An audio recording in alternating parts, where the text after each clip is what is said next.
Very warm welcome, dear students, with the new module.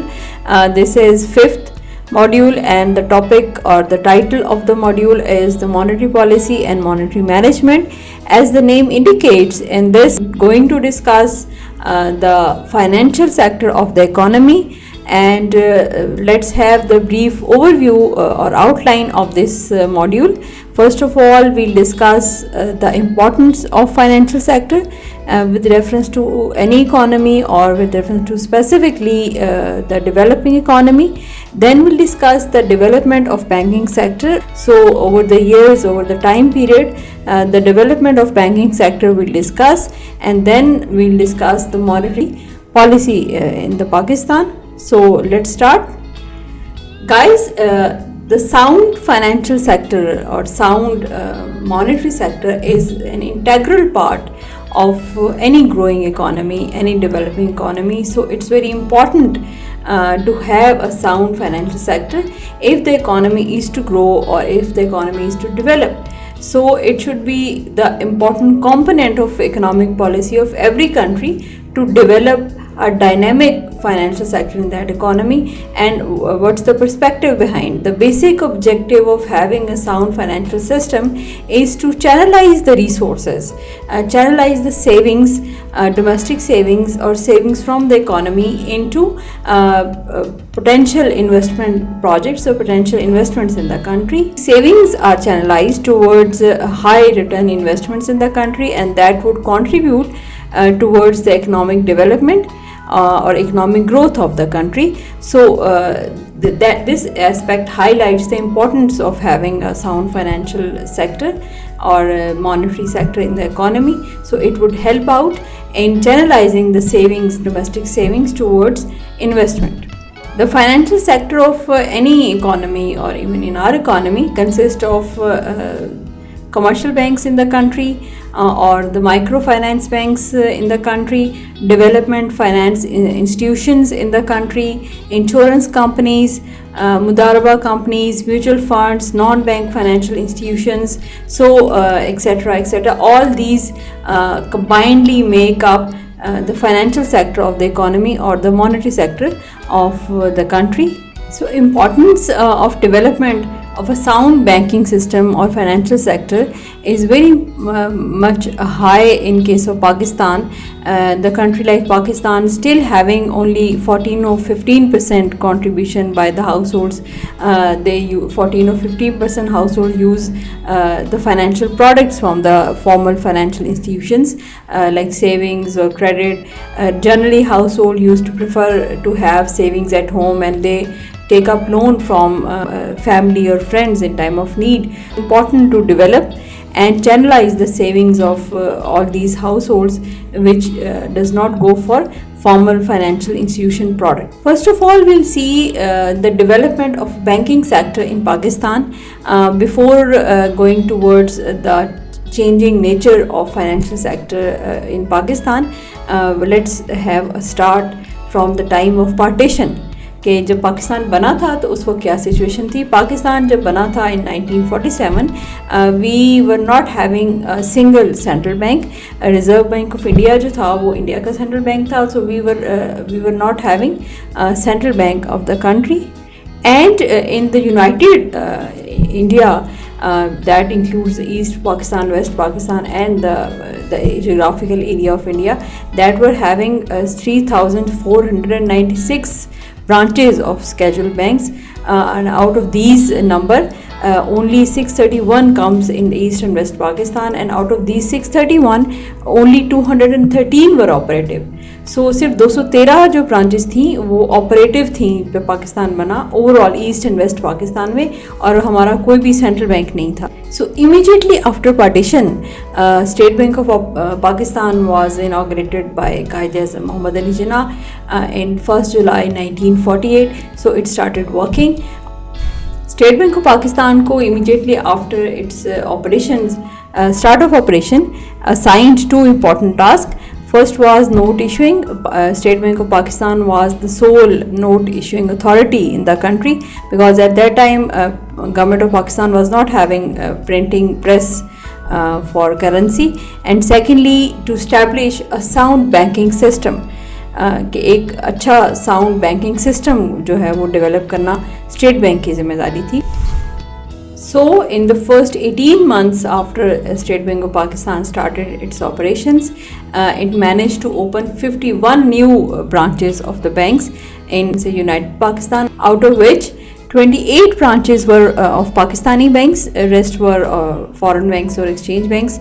So 28 जो थी वो Pakistani bank की branches थी, और पाकिस्तानी बैंक जो थे they were 4 Pakistani banks or national banks, and commercial banks opened at that time were asked to extend the area of their services. They were asked to extend the area of operations in those areas where they were not economically viable to open their branches. So that was an important task assigned by the central bank to the commercial banks to extend their areas of operations. So according to SBP, State Bank of Pakistan, initial time period था 1948 से 54 के time में जो credit growth थी with the commercial banks or banking sector, that was 61%. That was very impressive if we look at the circumstances of that time period. So 4 reasons used to be quoted for that.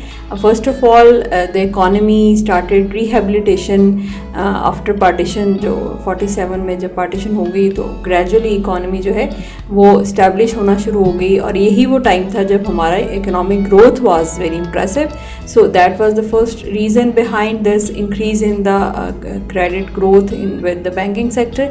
Then banking sector started developing, as we were discussing, कि 18 months में 51 branches, so consolidation of banking system आ गया.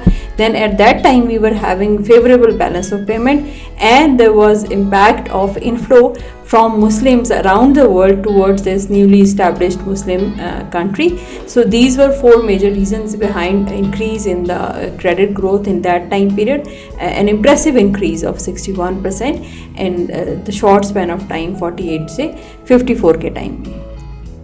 In 1953, the financing of economic activity by the commercial bank was over the projects of commercial nature, or we can say the banks were highly focused towards commercial activity in the economy.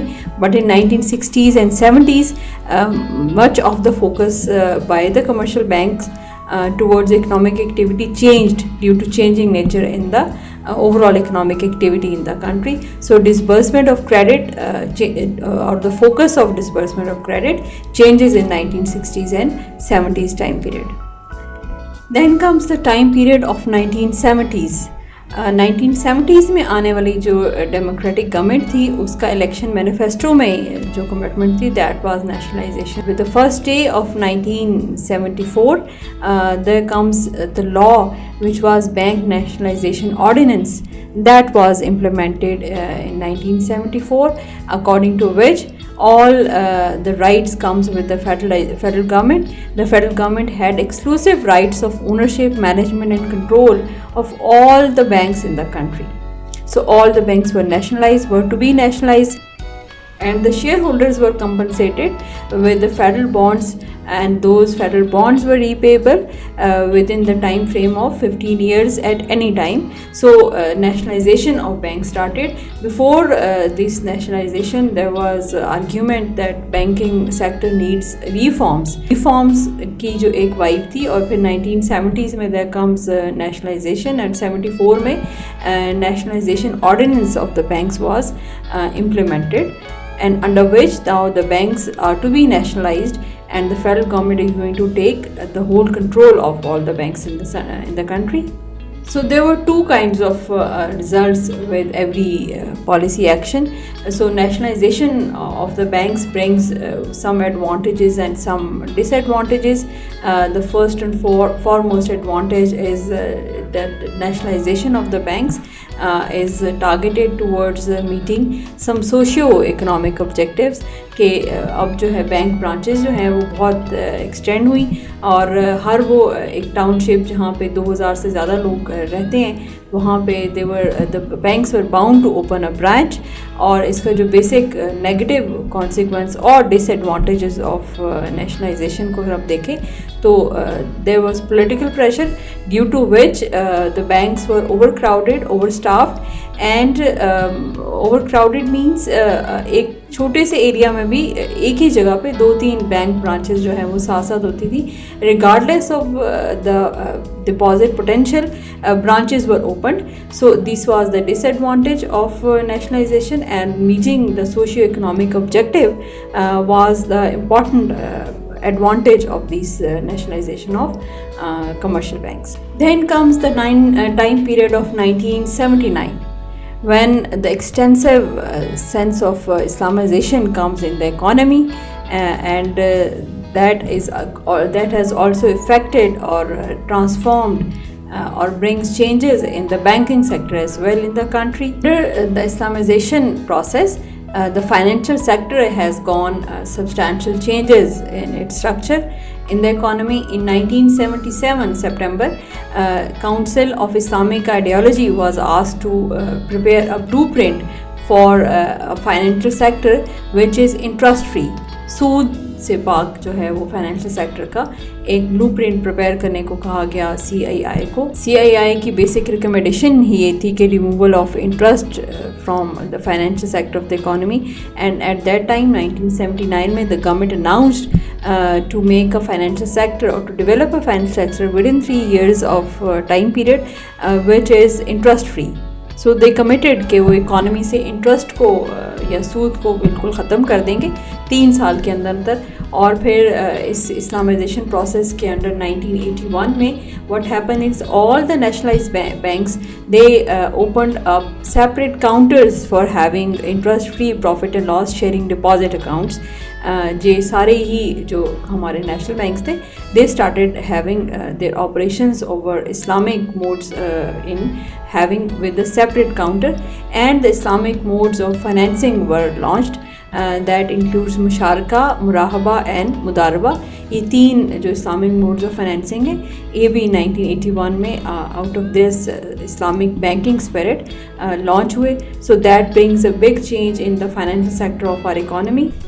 But the hard fact is, beside these attempts of Islamization of financial sector, our economy is still having the lack of true Islamic modes of financing. We are having all those with the names only. और ये जो Islamic banking का जो एक अपसर्च है, that was not only in Pakistan, that was globally spread it out in that time period. And the later on 2001 में पाकिस्तान में सिर्फ एक इस्लामिक बैंक था, अब 4 से 5 इस्लामिक बैंक हैं. Besides all those other banks which all are having Islamic counters or offering Islamic financial products. So that was the Islamic banking or the upsurge of Islamic banking in Pakistan. Lastly, we are going to see the major change in the financial sector or financial sector reforms after a structural adjustment program. In all the sectors we were discussing structural adjustment programs and its effects, क्योंकि 1988 में SAP के बाद पाकिस्तान की economy overall बहुत ज़्यादा redefine और restructure हुई है due to the fact of IMF and World Bank and their recommendations. So हमारा financial sector भी redefine हुआ after these SAP by the IMF and World Bank.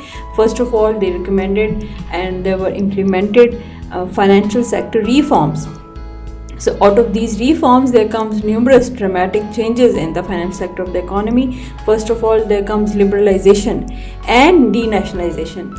1970s में nationalize हुआ, 1990s के बाद all of the banks gradually they gets to be denationalized, and this sector was opened generally, so opening of the sector as well. So if we summarize, this is the only brief overview, the effect of finance sector, effect of SAP over the financial sector. Denationalization is there, then liberalization is there, opening up of the sector, and financial sector reforms which brings dramatic changes in the whole financial sector. So इसको हमने बहुत briefly यहाँ पे discuss किया है. Overall ही हमने ये सारा topic जो है briefly हमने discuss किया है the development of banking sector. Let's take a quick review. First of all, we defined the importance of financial sector किसी भी कंट्री के पर्सपेक्टिव में. Then we started discussing development of banking sector in Pakistan के partition के time पे क्या situation थी, and gradually after partition what was the impact and how the banking sector expanded. Then we discussed the nationalization in 1970s. Then we discussed the Islamic banking vibe in 1979 or later. Then finally we discuss the effect of structural adjustment program or financial sector reforms by IMF and World Bank after 1988. So that is a quick overview of financial sector of the economy. This is all about this video, and we'll discuss the rest or the further topic of monetary management and monetary policy in the next video.